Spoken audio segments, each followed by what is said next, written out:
ભૂલથી પણ ઘરના મુખ્ય દરવાજાની સામે ન રાખો આ વસ્તુઓ, નહીં તો ગરીબી તમારો સાથ ક્યારેય નહીં છોડે. આવા ઘરમાં લક્ષ્મીનો પ્રવેશ ક્યારેય નહીં થાય. તમે ગમે તેટલી પૂજા કરો, પરંતુ દેવતાઓ હંમેશા તમારાથી નારાજ રહે છે.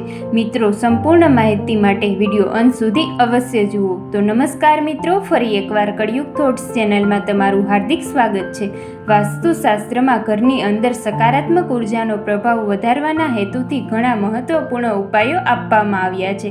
વાસ્તુશાસ્ત્ર અનુસાર ઘરનો દરેક ભાગ સકારાત્મક અને નકારાત્મક ઉર્જાનો સંચાર કરે છે, અને જો તેને યોગ્ય જગ્યાએ રાખવામાં ન આવે તો ઘરમાં નકારાત્મકતા ફેલાવે છે. તેનાથી ઘરની આર્થિક સ્થિતિ પર અસર પડે છે અને ઘરમાં મુશ્કેલીઓ આવે છે. જો તેને કોઈ સ્થાન પર રાખવામાં આવે તો ઘરમાં સકારાત્મક ઉર્જા ફેલાવે છે અને ઘરમાં સુખ શાંતિ બની રહે છે. મિત્રો, વાસ્તુ અનુસાર ઘરનો મુખ્ય દરવાજો દરેક પ્રકારની સુખ સમૃદ્ધિ અને વૈભવનું પ્રવેશ દ્વાર છે. પરંતુ જો તેની દિશા ખોટી હોય અથવા તેની સામે કોઈ એવી વસ્તુઓ રાખવામાં આવે જે નકારાત્મકતા ફેલાવે છે, તો પરેશાનીઓ, ગરીબી અને રોગો ઘરમાં પ્રવેશ કરે છે.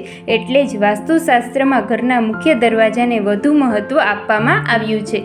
વાસ્તુ અનુસાર કેટલીક એવી વસ્તુઓ છે જે મુખ્ય દરવાજાની સામે ક્યારેય ન હોવી જોઈએ. આ વસ્તુઓ માત્ર અશુભ તો હોય જ છે, પણ તેઓ અનેક પ્રકારની સમસ્યાઓ પણ ઊભી કરે છે. તેની અસર પરિવારની મહિલાઓ, વડીલો પર પડે છે અને કેટલીક બાબતોમાં પરિવારની મુખ્ય વ્યક્તિના જીવનને પણ પ્રભાવિત કરે છે અને તેમને સ્વાસ્થ્યની સાથે આર્થિક સમસ્યાઓનો પણ સામનો કરવો પડે છે. તો ચાલો જાણીએ પરિવારની મુખ્ય અસરો વિશે. દરવાજાની સામે કઈ વસ્તુઓ છે જેને અશુભ માનવામાં આવે છે. પરંતુ એ પહેલાં તમને વિનંતી છે કે જો તમે વિડીયો હજુ સુધી લાઈક ન કર્યો હોય તો લાઈક કરી તમારા મિત્રને પણ શેર કરો.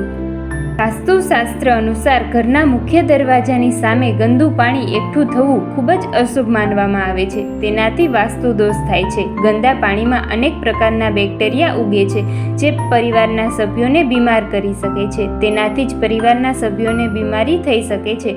તેથી જો ઘરની સામે ગંદુ પાણી જમા થઈ જાય તો તેને તાત્કાલિક દૂર કરવું જોઈએ. વાસ્તુશાસ્ત્ર અનુસાર જો આ ગંદુ પાણી પશ્ચિમ દિશામાં જમા થાય તો ઘરમાં ધનનું નુકસાન થવાનો ડર હંમેશા રહે છે. હવે વાત કરીશું કાંટાવાળો છોડ. તો કાંટાવાળો છોડ ઘણી વખત લોકો ઘરની સુંદરતા વધારવા માટે ઘરની સામે કાંટાવાળો છોડ રાખે છે, પરંતુ આવું કરવું બિલકુલ ખોટું છે. મુખ્ય દરવાજાની સામે કાંટાવાળો છોડ રાખવાથી મુશ્કેલી સર્જાય છે. પરિવારના સભ્યોમાં પરસ્પર પ્રેમ ઘટે છે. આ સાથે જ શત્રુઓની સંખ્યામાં પણ વધારો થાય છે. તેથી ઘરની સામે કાંટાવાળો છોડ ક્યારેય ન રાખવો. ઘરના મુખ્ય દરવાજાની સામે તુલસીનો છોડ કે સુગંધિત ફૂલ લગાવો. મિત્રો, આવા જ અવનવા અને ધાર્મિક વિડીયો જોવા માટે અમારી ચેનલને સબસ્ક્રાઈબ જરૂરથી કરી લેવી. ધન્યવાદ.